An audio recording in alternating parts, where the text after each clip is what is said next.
பிரியமான தேவனுடைய பிள்ளைகளே, கீ ஆஃப் ஹெவன் சேனலுக்கு உங்களை அன்புடன் வரவேற்கிறேன். நம்முடைய வேதாகமத்திலிருந்து தினமும் ஒரு அதிகாரம் வாசிக்கலாம் வாங்க. இன்றைய தினம் ஆதியாகமம் அதிகாரம் 15. இந்த காரியங்கள் நடந்த பின்பு கர்த்தருடைய வார்த்தை ஆபிராமுக்கு தரிசனத்திலே உண்டாகி, அவர், ஆபிராமே, நீ பயப்படாதே, நான் உனக்கு கேடகமும் உனக்கு மகா பெரிய பலனுமாய் இருக்கிறேன் என்றார். அதற்கு ஆபிராம், கர்த்தராகிய ஆண்டவரே, அடியேனுக்கு என்ன தருவீர்? நான் பிள்ளை இல்லாமல் இருக்கிறேனே. தமஸ்கு ஊரானாகிய இந்த எலியேசர் என் வீட்டு விசாரணை கர்த்தனாய் இருக்கிறானே என்றான்.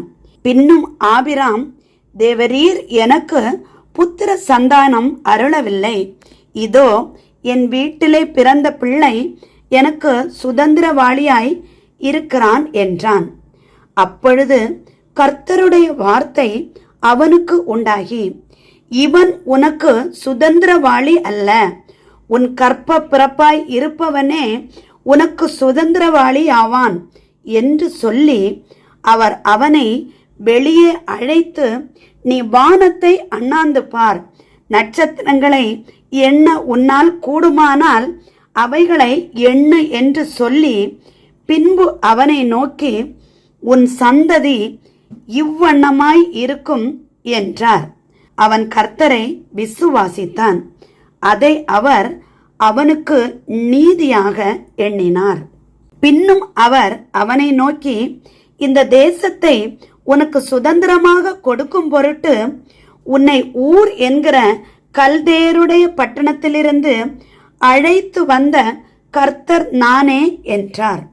அதற்கு அவன், கர்த்தராகிய ஆண்டவரே, நான் அதை சுதந்திரித்துக் கொள்வேன் என்று எதனால் அறிவேன் என்றான். அதற்கு அவர், 3 வயது கிடாரியையும் 3 வயது வெள்ளாட்டையும் 3 வயது ஆட்டுக்கிடாவையும் 1 காட்டு புறாவையும் 1 புறா குஞ்சையும் என்னிடத்தில் கொண்டு வா என்றார். அவன் அவைகள் எல்லாவற்றையும் அவரிடத்தில் கொண்டு வந்து அவைகளை நடுவாக துண்டித்து துண்டங்களை ஒன்றுக்கொன்று எதிராக வைத்தான். பட்சிகளை அவன் துண்டிக்கவில்லை. பறவைகள் அந்த உடல்களின் மேல் இறங்கின.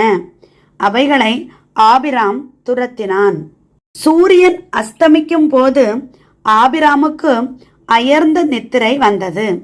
திகிலும் காரிருளும் அவனை மூடிக்கொண்டது.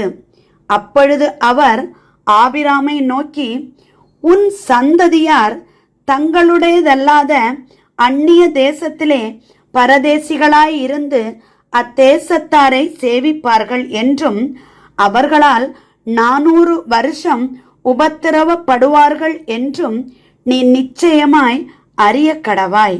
இவர்கள் சேவிக்கும் ஜாதிகளை நான் நியாயம் தீர்ப்பேன். பின்பு மிகுந்த பொருட்களுடனே புறப்பட்டு வருவார்கள். நீ சமாதானத்துடனே உன் பிதாக்களிடத்தில் சேருவாய். நல்ல முதிர் வயதிலே அடக்கம் பண்ணப்படுவாய். 4ஆம் தலைமுறையிலே அவர்கள் இவ்விடத்திற்கு திரும்ப வருவார்கள். ஏனென்றால் எமோரியருடைய அக்கிரமம் இன்னும் நிறைவாகவில்லை என்றார். சூரியன் அஸ்தமித்து காரிருள் உண்டான பின்பு இதோ புகைகிற சூளையும் அந்த துண்டங்களின் நடுவே கடந்து போகிற அக்கினி ஜுவாலையும் தோன்றின. அந்நாளிலே கர்த்தர் ஆபிராமோடே உடன்படிக்கை பண்ணி எகிப்தின் நதி துவக்கி ஐபிராத்து நதி என்னும் பெரிய நதி மட்டும் உள்ளதும் கேனியரும் கெனிசியரும் கத்மோனியரும் ஏத்தியரும் பெரிசியரும் ரெப்பாயிமியரும் எமோரியரும் கானானியரும் கிர்காசியரும் எபூசியரும் என்பவர்கள் இருக்கிறதுமான இந்த தேசத்தை உன் சந்ததிக்கு கொடுத்தேன் என்றார்.